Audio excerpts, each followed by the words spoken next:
Thank you for being here today. We are honored that so many of you invested time with our family here today. This has been a nightmare of mine for about 9.5 years when Juliana first got sick. I was hoping and praying that this day would never happen, but here we are. Shortly after we adopted our fourth child, Timothy, we believed that we were done adopting, because 4 kids is a lot of kids, I think. So I had a hunch one day to hold a seminar to help other families adopt children internationally, like Tammy and I had done 4 times prior. So I advertised that meeting quite a bit, spent a lot of money in marketing, hopefully to encourage families to show up. So I reserved a room about twice this size, hoping that we would be able to help many children across the world find families. So our adoption attorney, Ron Stoddard, heard about it, and he's in California, and he said, I'm flying in, expecting to have a banquet room full of people. Well, 8 people showed up. You can laugh, it's okay. After the meeting, Tammy and I were up in his hotel room. I was completely embarrassed, as you might imagine. And of course, when Ron would travel, he would bring his photo album of children that are waiting for moms and dads internationally. Well, since we were done adopting children, we had 4, and 4 is enough. Yes, you can agree. 4 children is enough. We were just flipping through the album because there was really nothing else to do. So we flipped through the album, and this little girl with crossed eyes, like our Timothy had, jumped off the page at us. And we didn't know why. So of course, for those who know me intimately, I'm a crybaby, as you'll see soon, I'm sure. I began to cry, and I left the hotel room sobbing, and I had no idea why, because we were done adopting. Maybe I'll repeat that a few more times. 4 kids is enough kids. So we decided that there must have been a reason why this little girl jumped off at the page at us. And months later, we traveled to Belarus and adopted this little girl. And while we were in the orphanage director's office, the orphanage director said, well, you know she's got a sister across town in another orphanage, right? What?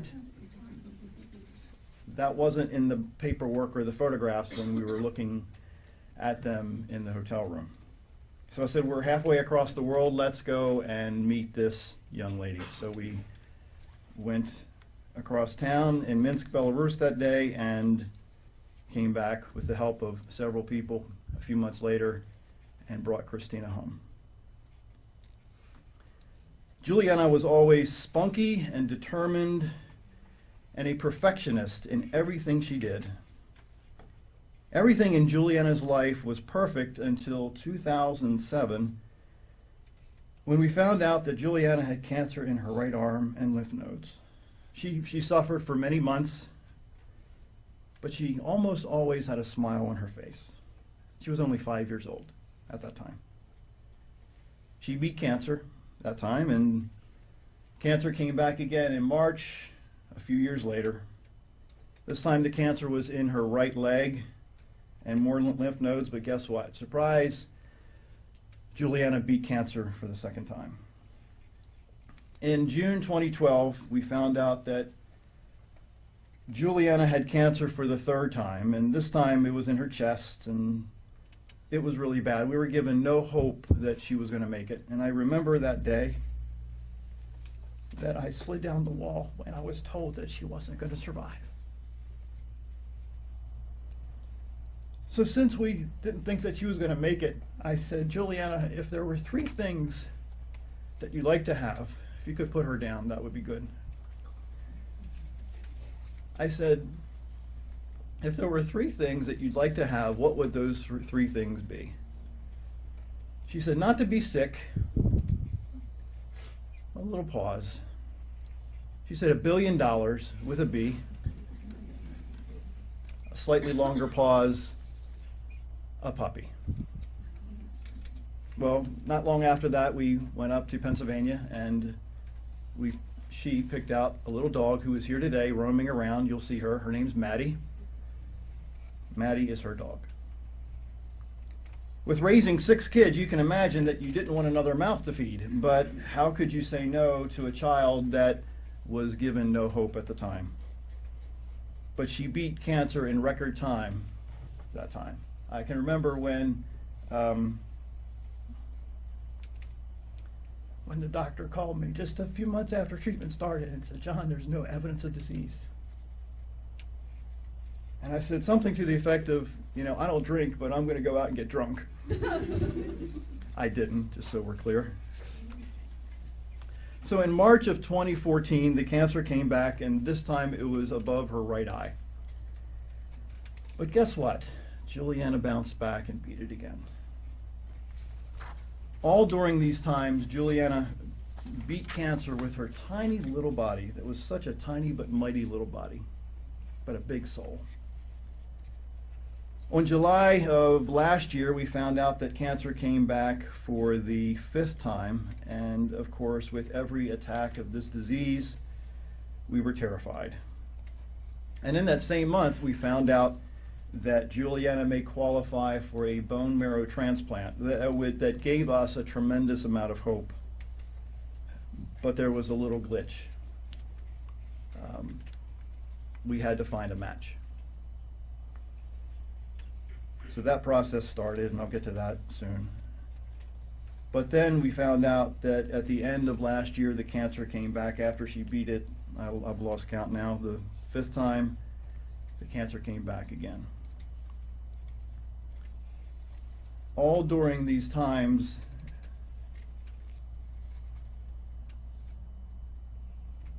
there's been a doctor that has stood by our side, closer than any that we've ever had.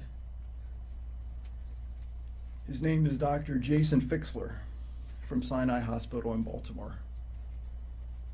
And I asked Jason to come up and share a few words about Juliana, and then I'll continue Julie's story.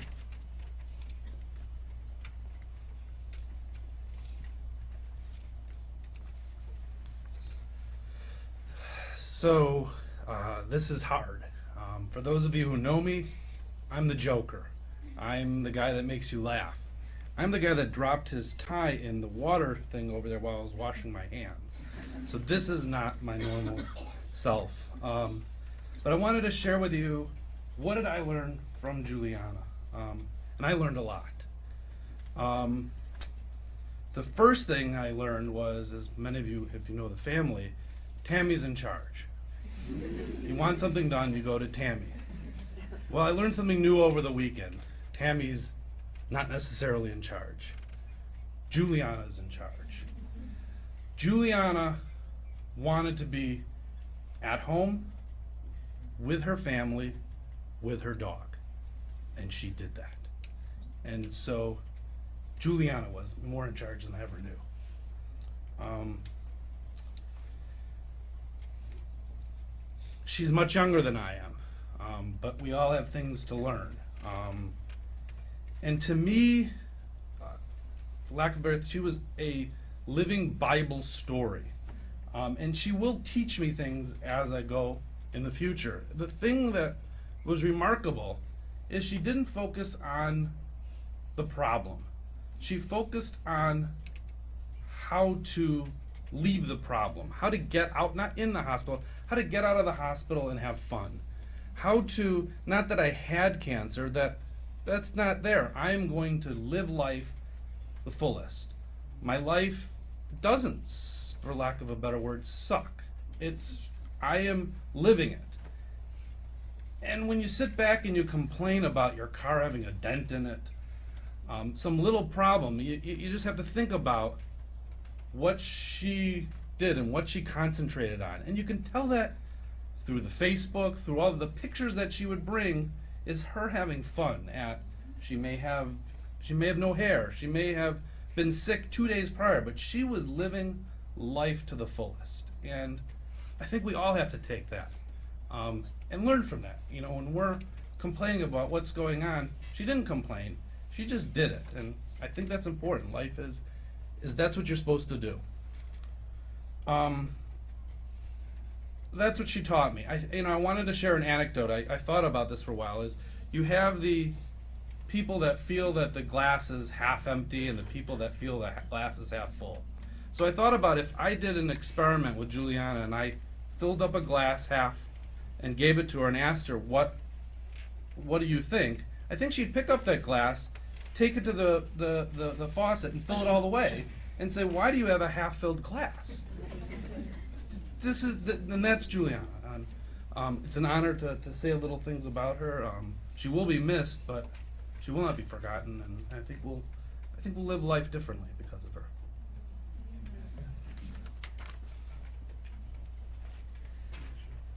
So Juliana was scheduled to get her bone marrow transplant the beginning of this year, and we found out just days before we were able to find her birth mother to fly her here that she had the disease again. So I remember when we told her that she just sat on her mom's lap in her office, in Tammy's office, and just cried.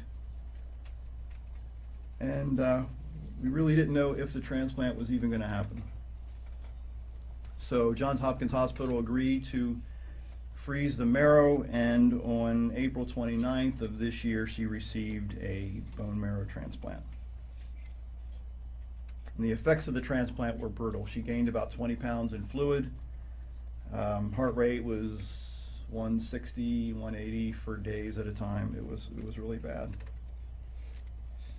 She was hemorrhaging for months. She was a sick little girl, but always found a way to smile, always found a way to lift others up around her. She always had to be around her Maddie. Her Maddie was her best friend, you know, other than Mom. Let me rephrase that. Her Maddie was her best four-legged friend. Make sure we're clear about that. So we received, she was having some pains, and we found out she had fluid around her heart, and we were terrified that the transplant didn't work. And we found out that in September of this year, oh my goodness, almost a month ago now, a little more than a month ago, I guess, that we found out that she had the disease for the 8th time. And Juliana and I sobbed in each other's arms, and we really didn't know what the future was going to hold. And then in October of this year, we found out that she got an infection that was filling up her lungs. So we rushed her back to the hospital after Tammy drained about 510 or 20 milliliters of fluid off her right lung at home. That's a long story behind that. And then on the 7th of October, we were told that they had to put a tube down her throat to help her breathe, and it was going to be very likely that she wouldn't live through that procedure. So on October 7th of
Hi, I'm Juliana Carver, and I just wanted to thank all of you out there for praying for me and my family, because I've been going through so much in the past 9 years.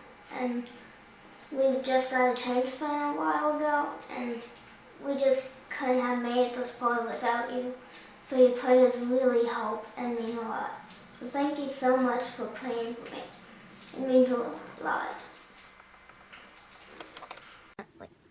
Hi, my name is Juliana Carver.